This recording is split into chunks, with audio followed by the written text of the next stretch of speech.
Okay, let's jump in. We're doing a deep dive today, looking at some really interesting source material about um, what it actually takes to get data pipelines right using tools like Fivetran. Yeah, and what's fascinating is this kind of tension the source brings up. You've got Hmm. these automation tools, Fivetran being a big one, designed to make pulling data way easier. Yeah, It takes away the grunt work. right. But, and this is the core argument, the source says this automation, it doesn't replace needing to know your stuff about data fundamentals. Yeah, It actually amplifies that knowledge. amplifies it. For better or Yeah. potentially for worse, right? And the source throws out this really sharp question, something anyone managing data should probably think about. hmm If your main data pipeline just stopped overnight, how long before your team even knows? And then how long to actually fix it? Oof. Yeah, that hits home, doesn't it? Yeah. It really highlights the gap between just like using a tool versus truly getting the whole process it automates. Yeah. So our mission here is really to unpack those specific skills, the ones the source says are critical for actually mastering something like Fivetran and, avoiding those really costly failures. So it's not just about learning the Fivetran UI, clicking the right buttons. The source is digging deeper than that. Totally deeper. The source argues that real proficiency, it comes from understanding the why. Why set things up a certain way? What are the consequences if you don't? It actually calls out 5 key technical spots where you absolutely need expertise, even with the automation. All right, so what are these like essential skills the source is pointing to? Well, first up, and maybe the most basic but critical, is connector setup. Yeah. And this isn't just, typing in a username and password. Right. The source really stresses handling all the different ways you authenticate securely, databases, APIs, different SaaS apps. Getting that wrong, that's a security hole right from the start. Security first, always. Okay, what's next? Schema selection. This is a big one. The source emphasizes that, yeah, Fivetran can grab everything, but you need the discipline, the know-how, to intentionally pick only the tables and columns you actually need downstream. This is huge for efficiency, and maybe even more for stopping costs from spiraling when you're syncing tons of data you don't even use.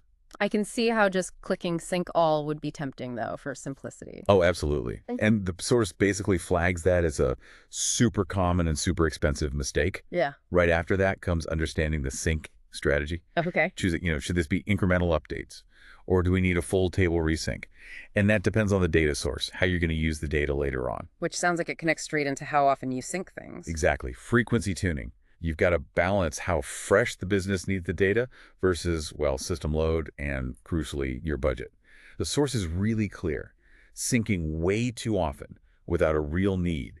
That's just lighting money on fire and Fivetran costs. And finally, maybe the one where teams can slip up. Monitoring and logs. Because automation hides the messy bits, right?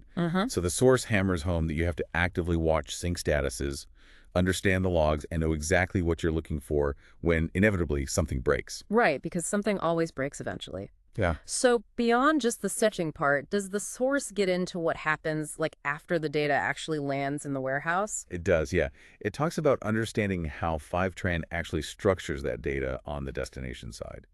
Things like the metadata columns it adds, sync timestamps, how it handles deleted records. Okay, why are those details so important? Well, they seem small, but they directly impact whether your reports or models built on that data are actually right, like those sync timestamps. They tell you the exact state of the data when it was pulled. Understanding dilution handling stops you from reporting on old, wrong info.